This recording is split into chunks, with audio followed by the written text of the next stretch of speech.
पैसा कमा के और फिर अपना खाते हुए साइकिल से जाते। बहुत एक अंधा एक दुकान में गया, वहां मूंज की रस्सी बटी जाती थी, तो उससे और कुछ देखने वाली काम तो हो नहीं सकती, बटना आता था। तो कहा कि 1 रुपया 1 हाथ रस्सी। सुबह से शुरू किया, उधर भैंस का पड़ा लगा था और वो मूंज की थी, वो जितना सकिलाता वो चबाता जाता।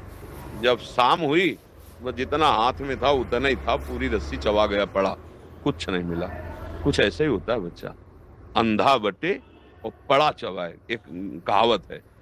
अगर दूसरे से पैसा ले रहे हो बच्चा, दूसरे का भोजन खा रहे कृपया हो, सत्संग को पूरा सुने। मेहनत इतनी कर रहे हो, तो लाभ उनको मिलेगा बच्चा, तुमको क्या लाभ मिलेगा?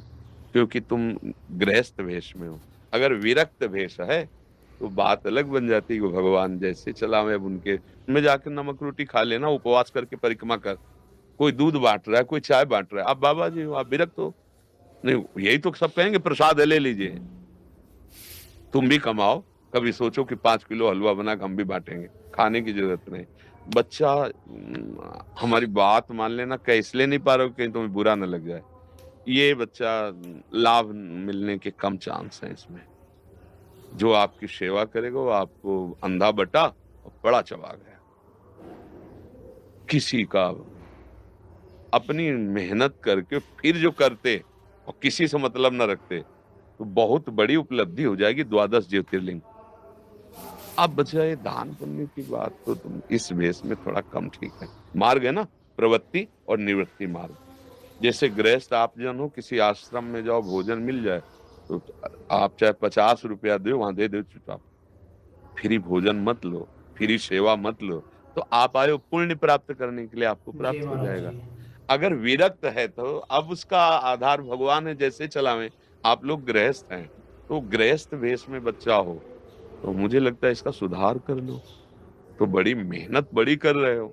दयालु ऐसा करेगा कि आपको पैसा दे देगा, भोजन दे देगा, पर वो फ्री नहीं। आप प्रकृति में कुछ भी फ्री नहीं, वो आपकी मेहनत ले लेगा, जो आप मेहनत कर रहे हैं ना।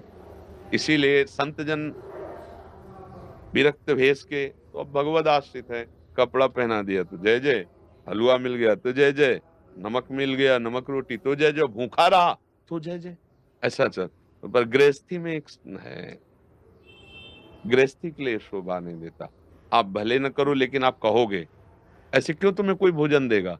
आप पहले कहोगे, मैं 12 ज्योतिर्लिंग साइकिल से यात्रा कर रहा हूँ, मेरी कोई व्यवस्था नहीं है, जो भगवान करते हैं वही कर देते हैं। अब ये बात सुनकर सबको लगेगा कि थोड़ा अर्थव्यवस्था, थोड़ा भोजन व्यवस्था, वो आपको सब जो वो सब जा रहा है, आपके जेब का धन, जो ये मेहनत है ना, ये जा रही है। तो समस्त गृहस्थों से प्रार्थना है, कहीं भी आप तीर्थयाटन में जाएं, किसी का खाए नहीं। अगर आप पाते हैं तो उसका अनुपात देख लीजिए कि इतना आप कहीं खरीदेंगे तो कितने का मिलेगा। अगर आप भरपूर वहां सेवा लेते हैं, मुझे आए थे सुकृत करने, वो आपके सुकृत और जो पुराने भी थे, वो वहां, यही बहुत होश की बातें होती है। सत्संग से यही पता चलता है। जैसे आप परिक्रमा कर रहे हैं, आप वृंदावन आए हैं, तो आप कहीं देख रहे हैं कि ऐसा चलो खा लेते हैं, नहीं नहीं नहीं, उपवास करो, भूखे रहना, कष्ट सह जाना, जी और महाराज अपने जी। से 2 रुपया 4 रुपया अगर भी है, कुछ ले लिया, पानी पी लिया, पेट भर लिया, काम चल जाएगा। हमें दूसरे का नहीं, मेहनत करके पाना है गृहस्थ धर्म में। यही तो गलतियां हो जाती, तभी लाभ नहीं मिलता कि हम गए थे तीर्थयाटन करने, पर अशांति है। अरे कैसे? भगवत मार्ग में चलने वाले को एक नियम है, प्रवृत्ति मार्ग और निवृत्ति मार्ग। ये बच्चा आपकी प्रवृत्ति के विपरीत मार्ग की चेष्टाएं हो रही, किसी से अर्थ लेना, किसी से भोजन लेना।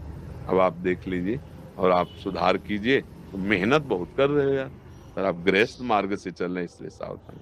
सत्संग को पूरा सुनने के लिए आपका बहुत बहुत धन्यवाद। हम आशा करते हैं आपने महाराज जी बातों को बड़ा ध्यान से सुना हुआ। कृपया सत्संग में बताए गए प्रवचनों को अपनी जिंदगी